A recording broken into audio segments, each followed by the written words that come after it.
Tere pealelõunat ja kui minu hääl on liiga tugev, siis ka näidake kindlasti, sest õpetajatel on komme, et hakata liiga kõvasti rääkima, sest klassiruum on ju suur, eriti siin.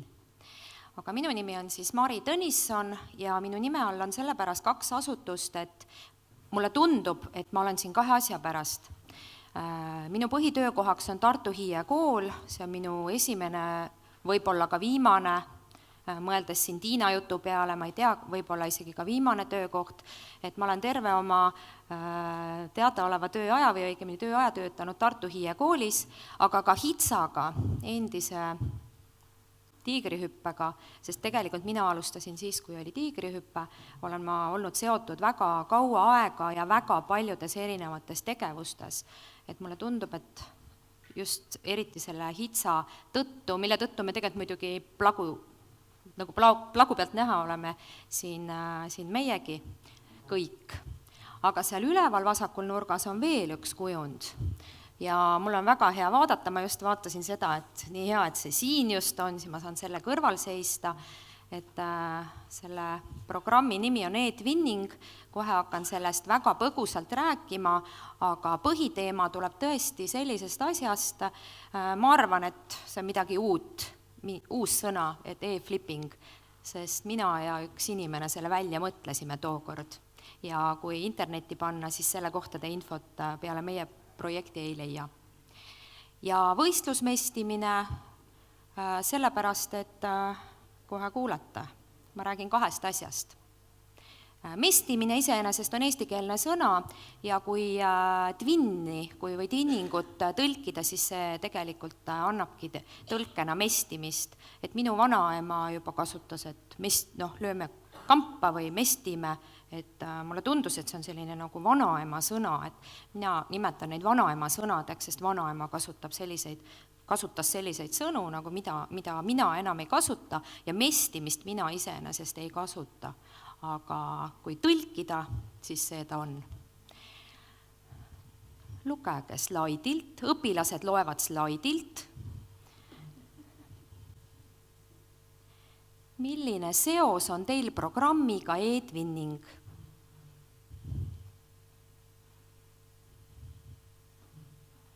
Ja siis toimi vastavalt, palun, jah? Ma vaatan, mis mina pean tegema.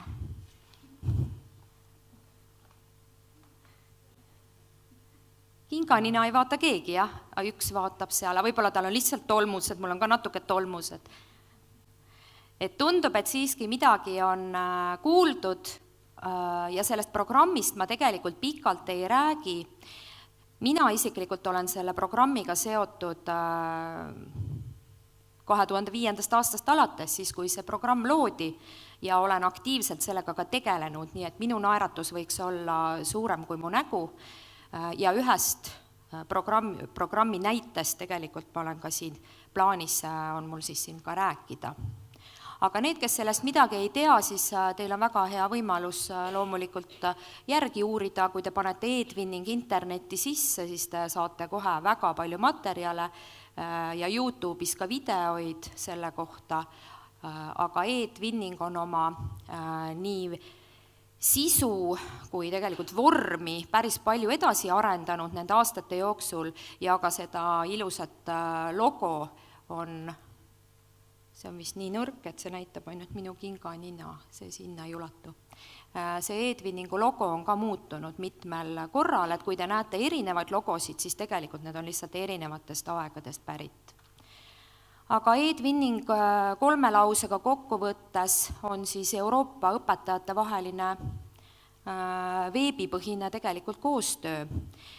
Ja ma panen sinna ka sulgudes valdavalt, sellepärast et tegelikkuses on võimalik ka e-twinningu kaudu saada kokku ka reaalselt, aga mõeldud on ta siiski selleks, et virtuaalselt koostööd teha. Ja Euroopa ei oleks sobinud sulgudesse panna, aga tegelikkuses on asi arenenud nii kaugele, et ei ole ainult Euroopa Liidu ega ka Euroopas asuvad riigid selles projektis või programmis, vaid tegelikult on neid riike juba ka väljaspoolt Euroopat, aga selle kohta saate ka ise uurida. Ja sellel programmil on 2 põhilist eesmärki ja miks ta siia koostööpäevale või sellise koostöö teema juurde väga hästi sobib, ta on just seotud kooli tegelikult 2 kõige põhilisema siis hetkel eesmärgiga. Õpetajate jaoks on see tohutu hea võimalus kaasaegset metoodikat ja tehnoloogiat hakata kasutama, kui veel ei ole kasutanud, või siis kasutada ja saada selles veelgi paremaid teadmisi. Ja teine on see, mis ikkagi, mille pärast kooli on, nii Eestis kui mujal, et õpilaste oskused tegelikult vastavad nendele tänapäeva võtmepädevustele, mis on meie õpilastel kõige olulisemad. See on, kuidas koostöös õppida, üldse oskus õppida, see, et me ei ole ainult meiesugune riik ja ainult meie inimesed, vaid kultuurilised erinevused ja loomulikult igasugune digitaalne kompetents, mis selle programmi juures on siis number 1. Aga läheme siis edasi. Minu jaoks oli, isegi siis, kui ma oma õpetajatööd alustasin, ja tegelikult ka minu jaoks on praegu, kuigi ma olen koostööga väga palju tegelenud, see on ikkagi väljakutse. Mina ei tea, kuidas teil on lood, aga minu jaoks on positiivseid asju võin ma teha nii palju, kui kulub. Igal hetkel ma võtan selle, kui ma tahan, siis ma teen. Aga koostöö ikkagi kuulates kõiki esinejaid ja ma näen neid sellesse Trigideri või Trissider või kuidas te kõik hääldate erinevalt, et ka sinna on pandud hästi erinevaid, valdavalt küll plusse, aga ka miinuseid, et koostöö juures, eriti kui see toimub e-twinningu puhul näiteks üle veebi, seal on hästi palju nagu karisid või selliseid ohte. Näiteks see, et miks õpetajad ei taha teha, mitte ainult minu kolleegid, vaid ka tegelikult üldse Eesti ja ka Euroopa koolide kolleegid, nad ei taha seal eriti toimetada, sest no kuidas ma nüüd inimesega, kellest ma midagi ei tea, nüüd hakkan siis koos toimetama. Ma isiklikult ei saa mõne oma kolleegigagi koos toimetatud, kus ma siis nüüd sealt kaugelt nüüd maalt. Ja kas ma siis hakkama saan? Eestlasest sellise minu vanuse ja natukene vanema isegi kolleegi puhul on probleemiks tihtipeale keeleoskus, et kas ma seal saan hakkama, aga kas ma saan hakkama ka igasuguste digivahenditega, mis seal on, sest kogu asi ongi ainult digitaalne. Ja kas ma leian kõik üles, kas ma üldse saan hakkama ja kas mul üldse seda vaja on. Ja kust ma selle aja siis võtan? See muidugi tuli siit juba välja ka, et aega ei ole muidugi mitte kellelgi meil rohkem. Ei ole ka Taani õpetajal ega Hispaania ja Poola, mitte ühelgi õpetajal ei ole rohkem. Aga ju see aeg siis leitakse. Aga mis see 3 täppi seal on? Mis te sinna veel paneksite? Mis teie jaoks on, et kui koostöö on teie jaoks üldse väljakutse? See on võib-olla täitsa minu enda selline mõte. Aegade ühitamine, just eriti kui veebis, või see sama, kuidas me leidsime aja, et tulla siia ühe laua taha.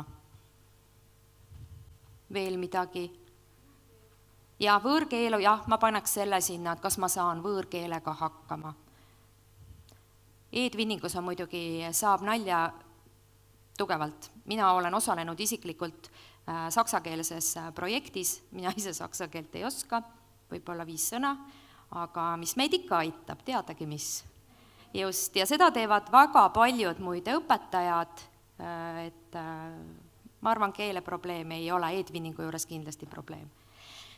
Võib-olla veel üks asi, siis saaks slaidi täis. Eesmärk üldse. Just, et õpetaja küsib, et mis jaoks mul seda üldse vaja on. Kas ma siis oma asja ei saa siis õpilastega ilma selleta tehtud? Loomulikult, et saab. Kui eesmärki ise ei leia, et siis on väga raske üldse mingisuguse tegevusega tegevuses kaasa lüüa, aga eesmärk. Lahti ma neid seletama ei hakka, kust leida aega ja kust leida eesmärki. Selle peate ise vaatama. Aga e-flipping on siis tõesti üks ainus näide. Mina olen isiklikult osalenud väga paljudes e-twinningu projektides. Ei ole nad kõik õnnestunud, Ebaõnnestumine tähendab siis seda, et need eesmärgid, mida me tookord võib-olla projekti alguses seadsime, need nagu ei täitu. Ja nad ei täitu väga erinevatel põhjustel ja seda me nimetame siis nagu, ei õnnestunud. Ma isiklikult ei ütle, et see e-flipping on musternäidis. Mul on palju paremaid projekte olnud, aga see on koostöö osas vast üks selline parim, kus ma olen osalenud.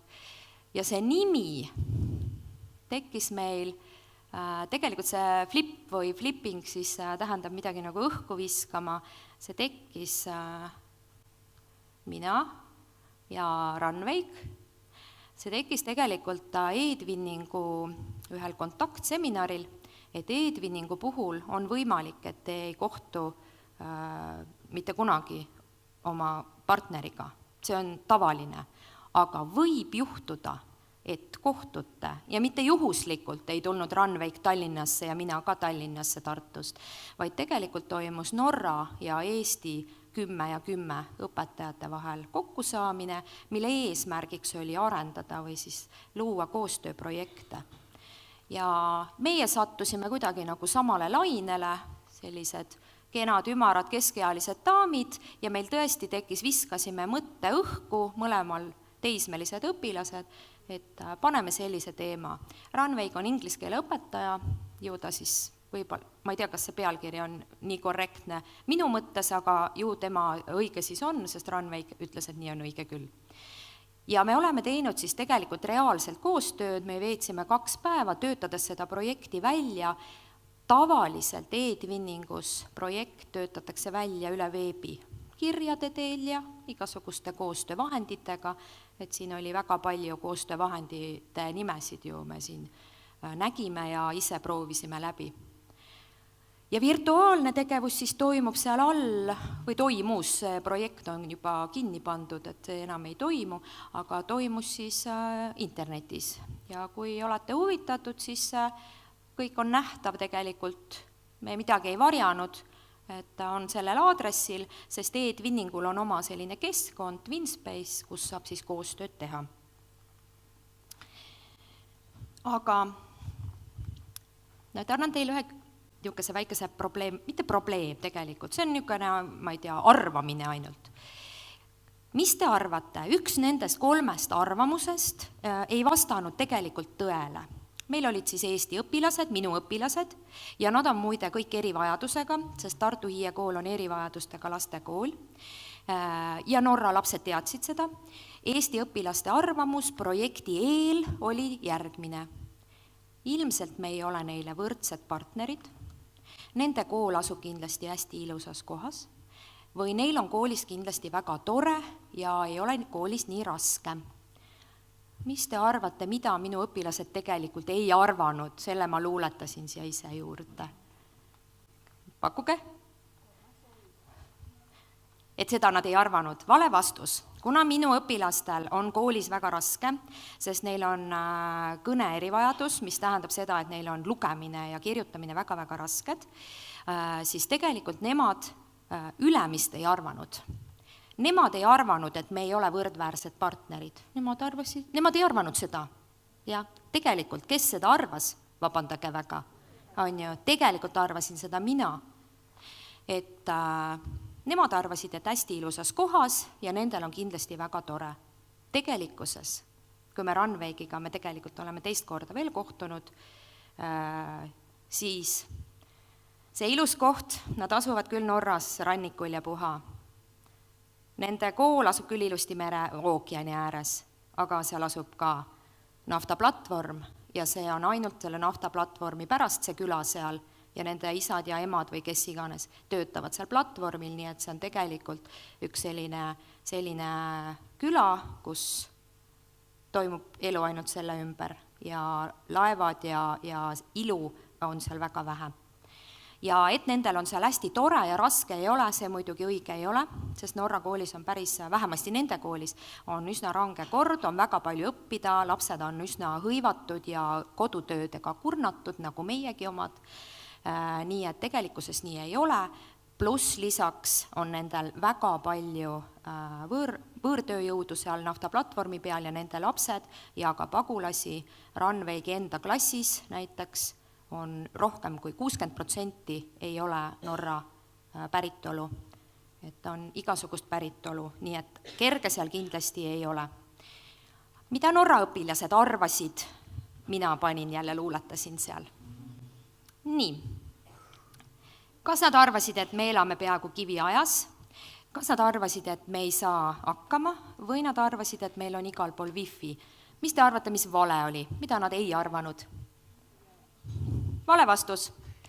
See, et meil on igal pool wifi, luuletasin mina. Nad arvasid, et me elame peaaegu kiviajas. Seda ütles Runwayg. Me ei kirjutanud, me ei saanud seda enne teada. Me saime selle projekti lõpus, kui me Runwaygiga kokku saime. Ja nad arvasid, et meie omad ei saa väljakutsetega hakkama, sest nad teadsid, et me oleme erivajadustega laste kool ja nad pakkusid, et me hakkama ei saa. See selleks. Ja meie projekti teema oli see, et me esitame üksteisele väljakutseid. Tegelikkuses meie Runwaygiga ei esitanud midagi, me ei hakanud seda nalja kaasa tegema, kuigi oleks võinud ju ka teha. Meil olid 14-15-aastased lapsed, see on õpilased, noored, see on väga valus aeg tegelikult, aga kaasata oli neid väga lihtne tegelikult sellisele teemale. Teema oli siis meie poolt pakutud, aga see, mida teha ja milliseid väljakutseid pakkuda, need mõtlesid nad kõik ise. Ja nad toimetasid täiesti iseseisvalt, sest nad on nii palju vanad, et videode filmimine, väljamõtlemine, projektitöö, grupis tegemised, see toimus, meie olime ainult juhendajad. Mina ainult juhendasin näiteks meie õpilaste, ma ei tea, loosida välja, mis gruppides te olete või jagage ise. Ja mis väljakutseid siis, me videosid ei jõua vaadata, aga need on kõik saadaval sealt Winspace'i lehel. Norra kool tegi meile tantsu, meie kool tegi tantsu vastu. Nad algul arvasid ilmselt, et meie omad ei saa hakkama, aga meil on paar väga head vene poissi, kes saavad väga hästi hakkama. Meie omad ehitasid lumememme, Norras polnud lundki sellel ajal, siis nad tegid hästi naljaka video. Meil on üks väga hea selline judopoiss, ta tegi pea peal seisu. Norra lapsed kakerdasid seal seda pea peal seisu ja et nad seal ennast ära ei murdnud. Natuke tõsisemaid asju ka. Meie õpetame programmeerimist. Nemad tegelikult, neil ei ole arvutiõpetuse tundi, meil on ja me programmeerime ka, aga me mõtlesime, et teeme siis lihtsa asja. Tegime neile selle osablokli programmeerimist ja siis nad punnitasid seda mitu nädalat meile vastu, sest neile oli uus see. Nemad tegid meile pudelitriki, kus nad viskasid seda pea peale ja kuskile teise ruumi loputuskasti peale ja tegelikult tegid nalja. Meie omad ei jäänud alla. Ja mida tegin mina järgi, ma ütlesin, et ma kaasa ei löönud, tegelikult lõin, siis Norra tüdrukud tegid neid ensilaadaseid, mida ma olin kuulnud, aga ma ei olnud üldse kursis. Norras süüakse igal reedel, süüakse neid Mehhiko toit, see on vist Mehhiko või mingi Lõuna-Ameerika toit, et ensilaadaseid ja mina tegin need järgi, et õpilased ka proovisid teha, et hästi lihtne ja hea toit. Üks väljakutse, mida meie esitasime, ja see oli ka ainus kogu projekti peale, jäi vastu kui võtmata. Nad tegid meile, meie omad tegid, eestlased tegid, anna, õlu, üle, ülo, õe, õla. Vaat seda nad järgi ei teinud. Ma ei tea, kas see tuli neil liiga õudne, aga väidetavalt nad seda filmisid, aga siia ülesse nad seda ei pannud. Nõndaks, mis asju me kasutasime hästi kiiresti, need on väga lihtsad vahendid, lapsed ise valisid. Et mis see lause oli, jah? See on selle sama Winspace'i lehel on näha ka need. Neil oli lauseid veel, aga õpilased valisid, millegi pärast nad valisid ikkagi Google'i konto. Nad võtsid Drive'i, sinna nad panid oma esitlused ülesse, nad lõid mõlemad oma koolist esitluse, oma kodukohast ja ühisesitluse riigist, et Drive'is on ju tohutult hea teha. Ja siis nad tegid meile ka oma selle YouTube'i kanali, kus need on siis kõik, mitte avalikult leitavad, aga põhimõtteliselt on nad seal üleval ka, kõik videod laadisid need sinna ülesse. et dotstormingust, hallist ja koledast oli juttu. Meie kasutasime dotstormingut selleks, et saada tagasisidet ja välja selgitada, noored tahtsid ikka hääletada ja kommenteerida, et välja selgitada, milline see kõige lahedam video oli. Ja ma ei tea, kas ma mäletan õigesti, aga see lumememme ehitamine norrakate poolt, et seda te võite vaadata, milline lumememm neil oli. Ja tagasisideks oli Mentimeeter, et seda oli ka väga lihtne teha, et selle ei teinud õpilased algset põhja valmis, vaid tegi Norra õpetaja tegelikult. Kuidas? Dance oli siiski esimene või? Ahah, no nii. Ma pakun, et ka see projekt tegelikult nagu õnnestus juhuslikult, see ei pea alati nii olema, sest sama seminari ajal kohtus tegelikult veel 9 inimest ja osad projektid sealt ei õnnestunud, aga kuna me olime selle õpetajaga samal lainel, nii nagu sa pead olema selle grupiga samal lainel, et midagi koos teha ja see ka hästi õnnestuks. Meie eesmärk täitus täielikult, õpilased said väga palju targemaks ja nad õpetasid ka meid tegelikult, me ju ka juba vanem generatsioon. Ja kui õnnestub, siis tavalisest mestimisest e-twinningus saab võistlusmestimine. Ja see tähendab seda, et on võimalik osaleda võistlusel. E-twinning kõigepealt märgatakse, näete, kutsutakse esinema, on ju, ma olen sellest rääkinud varemgi. Seda projekti märgatakse, sellepärast et e-twinningul on omad inimesed, kes tegelikult hoiavad natuke silma peal, aru andma ei pea, aga märkasid, et vot see võiks hea olla. Ja kui ise ei märka esineda või sinna ennast esindama panna, siis nad soovitavad. Ja kvaliteedimärke antakse 2 erineval tasemel. Ja kvaliteet siis tegelikult midagi muud ei tähendagi kui seda sama paberit, mille võid sealt välja tähendab printida, aga on olemas Eesti-sisesed kvaliteedimärgid, mis ütlevad, et tõesti see projekt täitis eesmärki, ta oli õpilastele kasulik ja selle jaoks on omad kuupäevad, selle aasta kuupäev on siin ja parimatele auhinnad tähendab seda, et õpetaja, õpilastega võid lihtsalt viid kommi või midagi, aga auhinnad on tegelikult parimatele projektidele ka Eestis, on tavaliselt osalemine töötoas, aga mitte siis Eestis, vaid kuskil mujal Euroopas või Euroopa lähedal. Ja välja on toodud, et Erasmuse projektidele on erikategooria, sest väga paljud Erasmus projektid, need, mis on siis seotud rahastusega ja reisimisega ja õpilaste vahetusega, et väga paljud on teinud pesa sinna e-twinningu portaali, sellepärast et seal on väga mugav toimetada.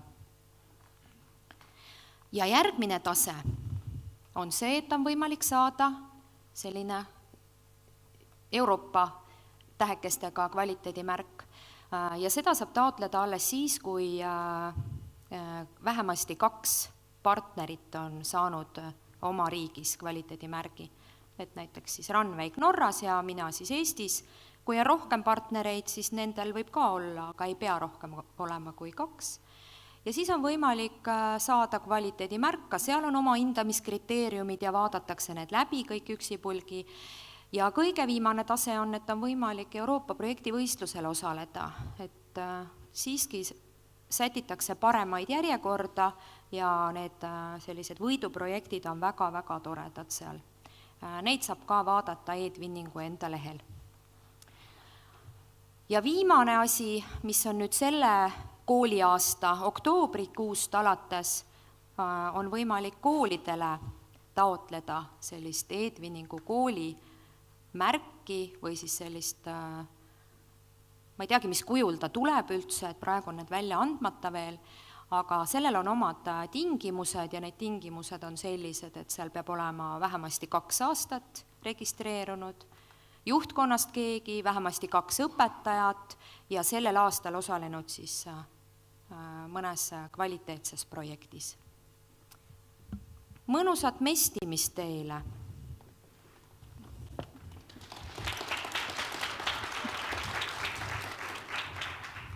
Suur aitäh, küll me mestime. Siin tuli hästi põnev küsimus veebist. Miks või mille pärast Norra pool ütles, et meie oleme kiviajas? Kas te saite selle teada? Loomulikult me vestlesime Norra õpetajaga sellel teemal, sest nende noored on sellel arvamusel. Järelikult on nendel selline arvamus, et me siiski elame mingisuguses. Seda nad teadsid, et me oleme osa Venemaast, seda teadsid. Ja selle siis õpetaja loomulikult pidi ümber lükkama, aga nii nagu meil igasugused sellised iganenud arvamused juurduvad, on see siis meil vanema generatsiooni vastu või kellelgi erivajadustega inimeste vastu või nii edasi, oli Norra, kõik lapsed olid täiesti päri olnud, et nii meil on. Eks muidugi võrreldes nendega ju mingi vahe meil ju on, eks ole, me ei saa ju väita, et ei ole, aga neil oli jah selline arvamus. Kas te suutsite projektiga seda arvamust mingilgi määral kummutada? Suutsime küll ja me olime õpetajaga Ranveigiga väga rõõmsad, et tõesti suutsime ja kuna me tegelikult, meie kool tegeleb ka kaasava hariduse sellises programmis osaleme ja mitmes projektis osaleme, siis vähe sellest, et me saime oma laste enesehinnangut tõsta, siis me saime ka Norra lastele näidata esiteks seda varianti, et tegelikult ka kehvemate võimalustega või oskustega lastega saab või inimestega saab koostööd teha ja ka seda, et me ei ole kiviajas. Selle kiviaja peale ma lastele ei öelnud, et nad seda arvasid, aga selle programmeerimise ja eesti keele ma nagu küsisin, et kas te tahate mingit tõsist väljakutset peale tantsu ka esitada. Ja nad olid valmis. Minu lapsed ei uskunud, et nemad ei oska seal programmeerida, mis mõttes. Neil ei olegi arvutiklassi üldse koolis muide. Hea teada. Kas on veel mõni küsimus ka auditooriumist? Aktiivselt. Aga suur aitäh! Aitäh!